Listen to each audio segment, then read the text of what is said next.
Shalom.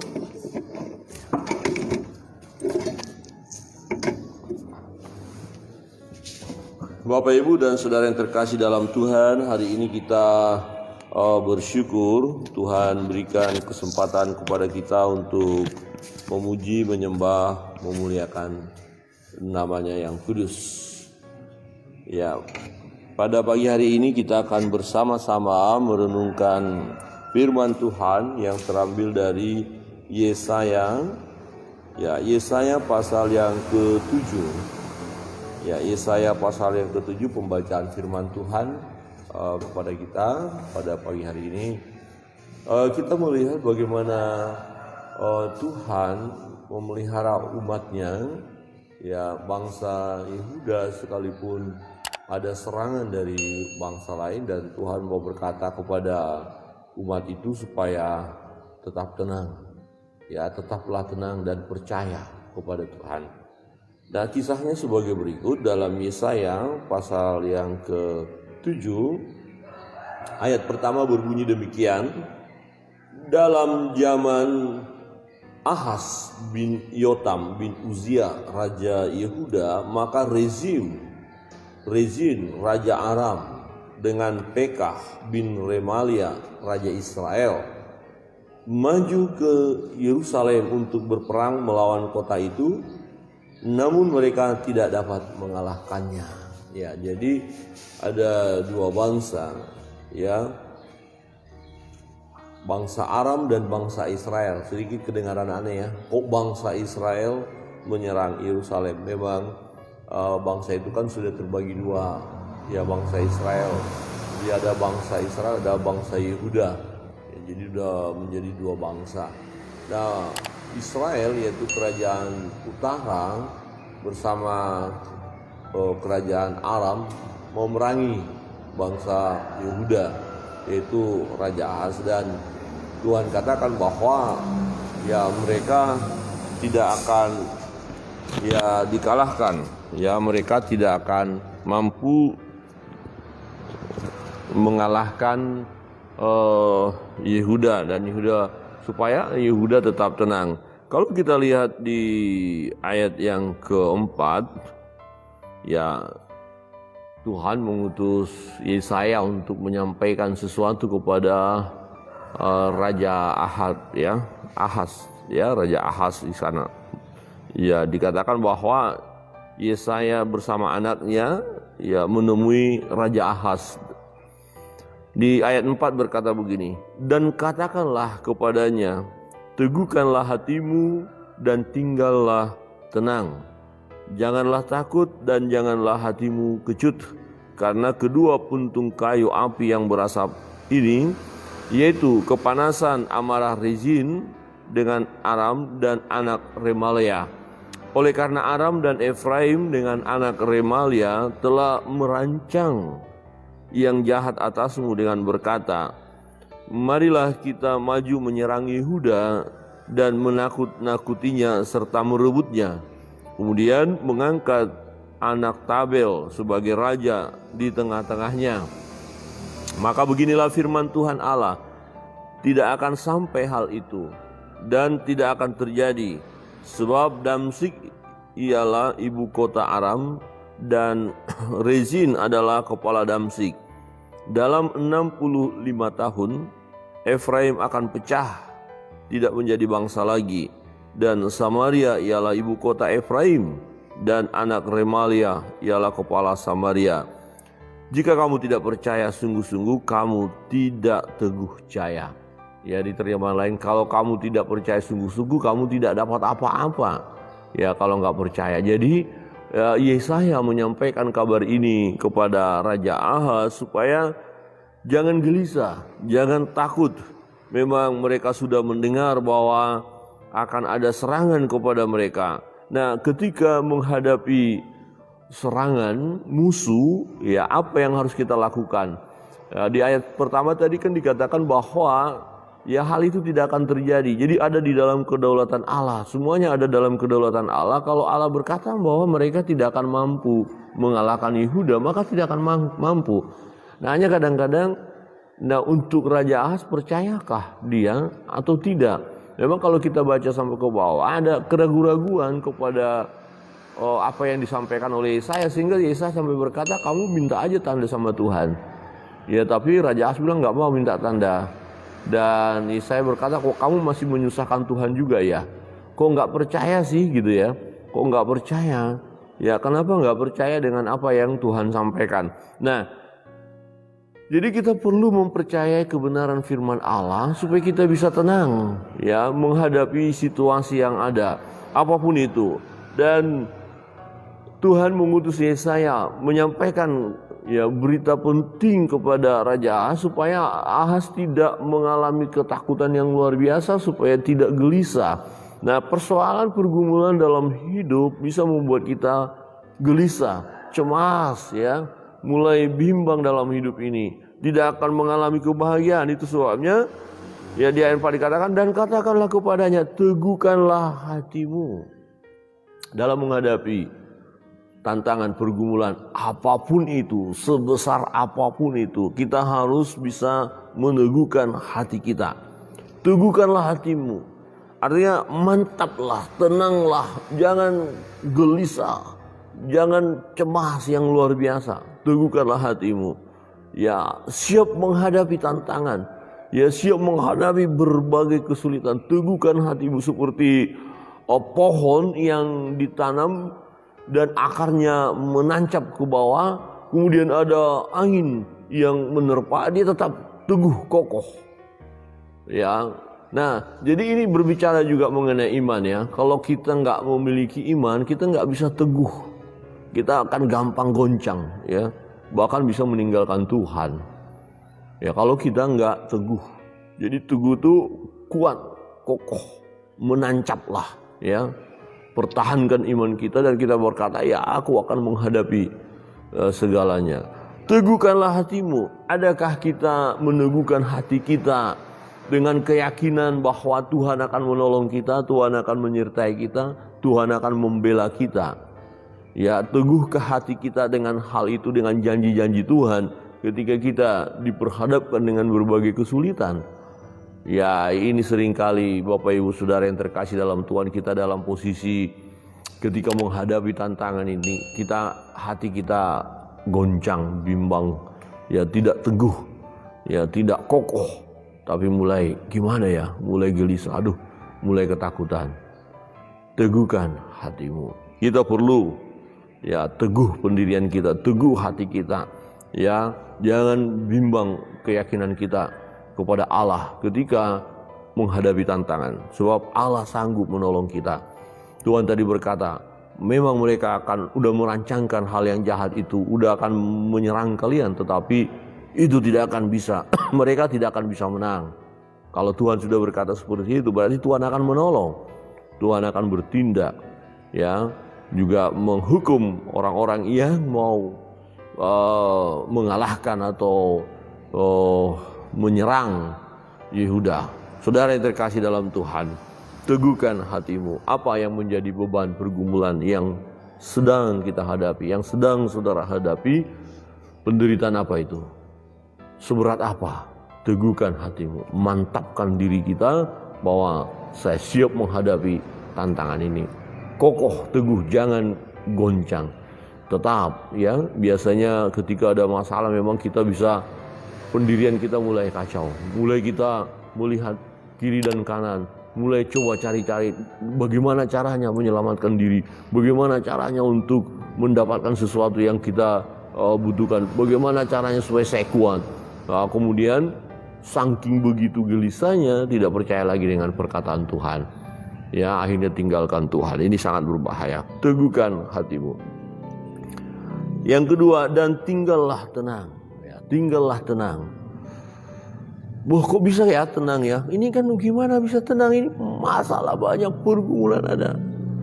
Nah, apakah dengan kegelisahan kita, dengan ketakutan kita, kemudian ada jalan keluar? Enggak kan? Nah, tenanglah di situ artinya ya bukan cuek ya. Wah, nggak ada masalah, kita bilang nggak ada masalah, nggak bisa juga. Memang ada masalah, tapi aku mau hadapi dengan tenang. Ya, aku tetap ya menghadapinya, tidak gelisah. Ya aku berdoa, aku percaya Tuhan akan menolong.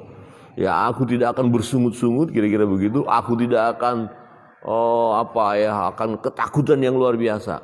Nah, seringkali kita diperhadapkan ketika ada tantangan yang luar biasa, ya kita bisa bersungut-sungut seperti bangsa Israel. Ya, dia tidak bisa tenang, malah gelisah. Aduh, gimana kita? Ya, seringkali kan ketika mereka mengalami tantangan itu, Musa, mengapa kita ada di sini? Kenapa kau bawa kami keluar dari Mesir? Nah, ini seringkali terjadi dalam bangsa Israel. Nah, mungkin kita juga bisa terjebak dengan situasi seperti itu. Oh Tuhan, mengapa seperti ini Tuhan? Pandeminya kok begini Tuhan? Pekerjaan kok sudah nggak ada Tuhan? Kok ada sakit penyakit Tuhan? Aduh, kok bisnis saya hancur ini Tuhan? Gimana? Wah, hati-hati. Tenang, tinggal tenang. Ya, tenang, katakan Tuhan, aku mau menghadapinya. Buat aku tenang Tuhan. Janganlah takut dan janganlah hatimu kecut. Ya. Janganlah hatimu kecut, karena kedua puntung kayu api yang berasap itu. Jadi saya berkata, jangan takut, jangan kecut karena musuh itu, karena bangsa Aram dan bangsa Israel itu, ya raja-raja mereka tadi yang sudah bersepakat. Ya, jadi bagi Tuhan, ya kedua bangsa ini tidak ada apa-apanya ketika Tuhan katakan kamu nggak bisa, kamu bahkan dikatakan nanti ya Samaria atau Israel akan pecah, akan berantakan, akan dibuang. Tuhan punya kuasa untuk mengerjakan sesuatu yang terbaik dalam hidup kita. Amin. Tuhan punya kuasa, kemampuan, kesanggupan untuk memberikan yang terbaik dalam hidup kita. Jadi janganlah takut dan janganlah hatimu kecut. Ya, jangan tawar hati, jangan berkata aduh gimana ya hidup kita ya.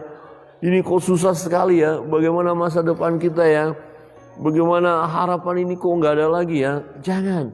Nah, orang yang sudah tawar hati, orang yang takut, orang yang kecut hati, ini akan melemahkan dia untuk bergerak, melemahkan dia untuk berjuang menghadapi hidup ini.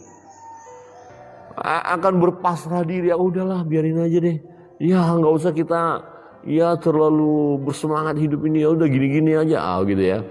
Tapi kalau orang yang punya pengharapan, ya yang tidak kecut hati, yang tidak tawar hati, ya yaitu orang yang berpengharapan itu bersemangat dia. Oke, saya tahu masa ini masa susah, sulit betul. Tapi aku tahu ya akan ada sesuatu yang baik yang akan Tuhan kerjakan dalam hidupku. Ya kira-kira begini, seringkali kita mendengar ya, badai pasti berlalu, kira-kira begitu. Jangan ketika badai datang kita begitu ketakutan, begitu gelisah, begitu ya rasanya dunia ini mau runtuh saja dan tak berdaya kita menghadapi. Kemudian kita berkata, sudahlah.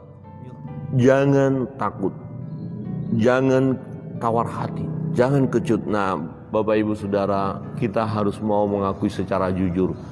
Seringkali inilah ya yang menyerang kita. Ada masalah, tantangan, kemudian yang terjadi respon negatif kita. Tuhan, udahlah nggak usah lah, udahlah beginilah, udah mau mati aja rasanya. Ya sudah, untuk apa hidup? Wah, gawat. Ya, perhatikan lagi-lagi kita ingat bangsa Israel sudah mengalami mujizat Tuhan, mengalami pertolongan yang luar biasa.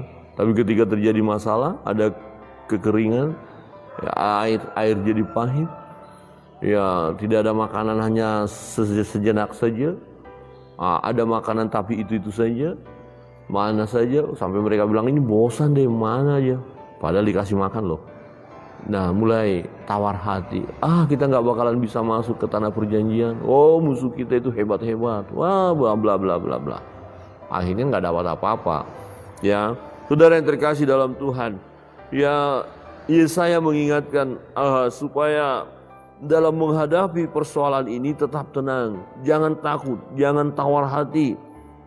Di ayat 5 katakan, oleh karena Aram dan Efraim dengan anak Remalia telah merancangkan yang jahat atasmu dengan berkata, marilah kita maju menyerang Yehuda dan menakutinya serta merebutnya, kemudian mengangkat anak Tabel sebagai raja di tengah-tengahnya. Maka beginilah firman Tuhan Allah, ayat 7, perhatikan.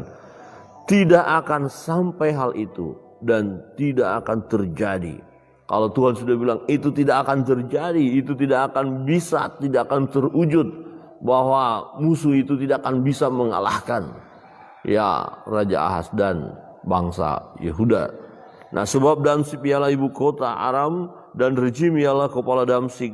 Dalam 65 tahun Efraim akan pecah, tidak menjadi bangsa lagi. Dan Samaria ialah ibu kota Efraim dan anak Remalia ialah kepala Samaria. Jika kamu tidak percaya sungguh, kamu tidak teguh jaya. Jadi ada peringatan. Ya, di terjemahan lain katakan, kalau kamu tidak percaya, kamu tidak dapat apa-apa. Jadi percayalah, Yesaya mau berkata, percayalah. Nah, kan belum ada serangan, ini baru menyerang. Tapi Tuhan bilang, oke, mereka merancangkan itu, tapi percayalah, Tuhan akan bertindak. Ya, Tuhan akan bertindak dan menggagalkan rancangan ya orang Aram dan orang Israel ini untuk melawan, untuk menghancurkan Yehuda. Jadi Tuhan akan menolong. Ada cara Tuhan. Dengan cara apa? Akhirnya Samaria dipecahkan. Akhirnya bangsa lain nanti dipakai oleh Tuhan untuk menghancurkan Israel atau Samaria. Yang memang mereka udah jauh dari Tuhan ya. Penyembah berhala. Ya. Sejak kerajaan itu pecah. Ketika Yerobeam ya memimpin, terjadi pelencengan yang luar biasa ya, dibolak-balikkan semua tatanan dalam beribadah. Jadi bangsa Israel yang di utara ya, ada 10 suku yang bergabung menjadi satu bangsa, dan mereka ya seringkali mendukakan hati Allah, melawan Allah, dan bangsa itu yang akan mau menyerang Yehuda. Tapi Tuhan bilang melalui Nabi Yesaya kepada Raja Ahaz, tenang, tidak akan terjadi. Tidak akan terjadi. Percayalah, percayalah. Ya, tidak akan terjadi. Dikatakan, ya tidak menjadi bangsa lagi, dan dikatakan bahwa hal itu tidak akan terjadi. Ayat 7, maka beginilah firman Tuhan Allah, tidak akan sampai hal itu dan tidak akan terjadi. Saudara yang terkasih dalam Tuhan, adakah kita mau sungguh-sungguh ya percaya kepada firman Allah? Adakah kita mau sungguh-sungguh pegang firman Tuhan? Ya, Tuhan berjanji kepada kita bahwa Tuhan selalu menyertai kita, Tuhan membela kita. Jika Tuhan di pihak kita, siapa lawan kita? Persoalan-persoalan yang kita hadapi memang berat, memang luar biasa, tapi Tuhan bilang tidak melebihi kekuatan kita. Dan sesungguhnya dari sisi Allah, ketika Allah izinkan persoalan pergumulan kita hadapi, pergumulan itu adalah pergumulan biasa. Pencobaan-pencobaan yang kita alami adalah pencobaan biasa yang tidak melebihi kekuatan kita. Jadi biasa, kata biasa yaitu pencobaan biasa diukur dari kapasitas kita menghadapi pencobaan itu, menghadapi masalah. Artinya Tuhan tidak akan berikan ya beban pergumulan yang luar biasa sehingga kita tidak sanggup menghadapinya. Tidak. Jadi masih ada kesanggupan kita menghadapi persoalan.